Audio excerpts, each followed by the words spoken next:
donc la question c'est, est-ce que ce processus-là d'exclusion de la fin de la cohabitation, est-ce qu'il était prévu par Dieu ou est-ce que Dieu a été surpris? Et je pense que c'était parfaitement prévu, que c'est là qu'on doit chercher le sens de l'existence. Et d'où ma question alors dans ce cas-là, c'est de quoi doit-on être sauvé?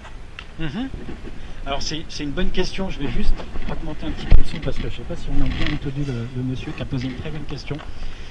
Savoir effectivement de pourquoi on a besoin d'être sauvé. Et puis, alors sur Satan et sur le fait qu'effectivement, est-ce que c'était prévu ou pas? Est-ce que le fait que ce péché était prévu ou pas? Est-ce que... Eh bien moi je pense au contraire que non, ça n'était pas forcément prévu. Dieu peut-être soupçonnait évidemment que ça pouvait arriver. Mais il nous a encore une fois fait ce don du libre arbitre. Donc nous étions capables depuis le début de l'utiliser à bon escient ou à mauvais escient. Donc en fait, à mon sens, ça n'était pas écrit dès le départ.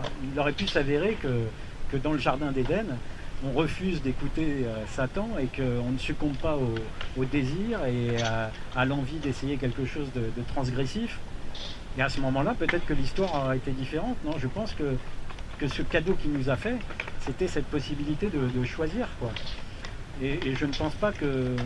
Je pense que vu que c'était un Dieu d'amour, est-ce qu'il aurait fait simplement ce choix de faire une espèce de pièce de théâtre dont il connaissait déjà la fin?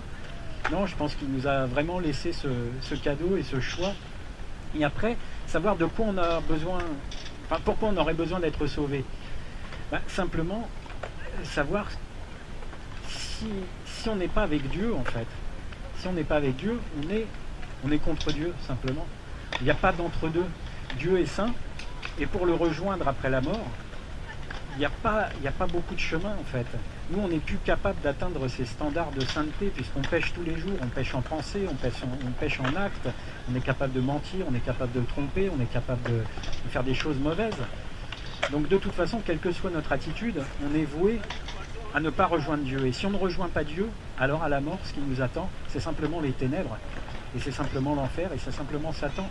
Pas parce que Dieu forcément veut qu'on aille là-bas, mais simplement parce qu'on ne peut plus cohabiter avec lui.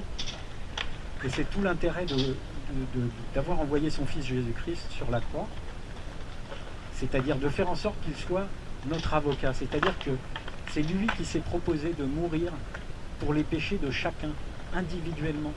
Pour chacun, il va donner sa vie, pour chacun, il va souffrir, pour chacun, c'est lui qui va prendre tous les péchés et ainsi nous permettre d'atteindre Dieu. Et c'est la plus belle preuve d'amour que Dieu peut vous donner aux hommes, la plus belle preuve d'amour. Et c'est un cadeau gratuit, il suffisait d'y croire, il suffit de croire en lui pour être sauvé. Alors est-ce que vous voudriez être sauvé vous-même?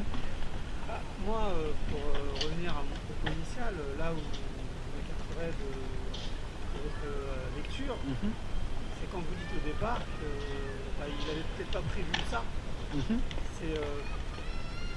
Pour moi, si vous voulez, c'est pas possible. Pour moi, ma thèse, c'est le contraire de dire que je partage le début, la volonté de cohabiter avec l'homme qui est fait à son image et qui est détenteur d'un libre arbitre, c'est-à-dire d'une capacité de faire le bien comme de faire le mal. Maintenant, le problème, c'est que si on est détenteur du libre arbitre, c'est qu'on peut faire le mal. Mais comme lui-même vit dans ce qu'on pourrait appeler une sorte de cité idéale, une sorte de royaume idéal, donc le roi avec Jésus, le mal ne peut pas, le mal ne doit pas justement s'activer dans ce royaume. Donc comment faire pour créer une communauté autour de Dieu, des créatures qu'il aime, qui partagent, qui cohabitent avec lui, tout en se protégeant du mal? Comment faire? Donc à partir de là, je pense que justement, il nous a fait vivre sur Terre pour nous mettre à l'épreuve, pour voir si on se comporte bien et si on se comporte mal. Et si on se comporte bien, dans nos actes et dans nos pensées, à ce moment-là, on va pouvoir intégrer la cité idéale dans laquelle lui vit avec son fils. Donc pour moi, c'est ça pour moi le sens. Tout était déjà prévu d'avance. Et donc du coup, voilà moi l'interprétation que j'ai. Et pour moi, Jésus, c'est un modèle. C'est quelqu'un qui était un déprimé révolté, qui a lutté contre l'injustice, qui a lutté contre les marchands du temple, qui s'est sacrifié même pour l'idée qui se faisait du bien. Et aujourd'hui, ce que je regrette, c'est justement que les églises instituées ne s'investissent pas davantage dans le social, dans la politique, pour justement, à l'image de Jésus, combattre sur le terrain et tenir tête à Satan. Alors oui, c'est très juste. Moi, je pense que c'est très juste dans notre interprétation et je pense qu'on est assez proche sur le concept. Il y a juste effectivement cette petite différence qui fait que moi, je vais être plutôt enclin à penser qu'effectivement tout ça n'était pas prévu et que Dieu, en fait, c'est pas simplement qu'il voulait nous imposer une épreuve pour savoir si on allait la remporter ou pas. C'est simplement qu'il y avait la nécessité, il y avait l'obligation en fait pour lui, puisque c'est comme l'eau et l'huile en fait, on ne pouvait pas cohabiter. À partir du moment où on était pécheur, où on a accepté le péché, où on a tourné le dos à Dieu en se tournant vers le péché, eh bien on s'éloignait de lui. Et de ce point de vue-là, on n'était plus compatible en fait. C'est plutôt une question de compatibilité et Dieu ne peut rien y faire. À part une seule chose, c'était dans l'Ancien Testament de proposer aux Hébreux de passer par tout un tas de rituels, notamment les sacrifices, puisqu'il y a la puissance du sang en fait. Le sang, c'est ce qui renferme notre ADN. Notre ADN, nos gènes, c'est ce qui peut être altéré par le péché.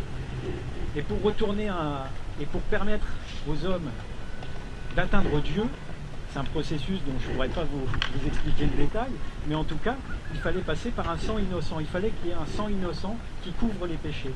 Et de la même manière, il a trouvé une autre solution pour offrir son salut à tous les hommes, c'est d'envoyer son fils Jésus sur la croix, l'homme qui n'a jamais péché, pour que lui se sacrifie et pour qu'il puisse à nouveau cohabiter en fait. Pour qu'on puisse cohabiter, ce serait ça l'idée. Mais pour moi, c'est pas simplement une épreuve, c'est pas simplement par nos bonnes œuvres qu'on va pouvoir réussir, puisque il ne s'agit pas d'être... on aura beau essayer autant qu'on veut d'être une bonne personne, on ne sera jamais au standard, comme on disait, de Dieu et de son royaume.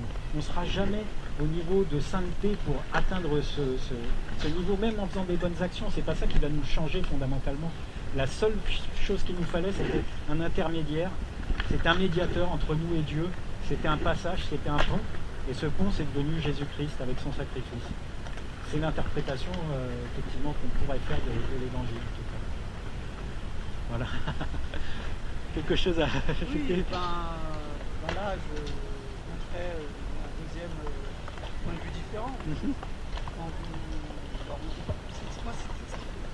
tout part du début en fait.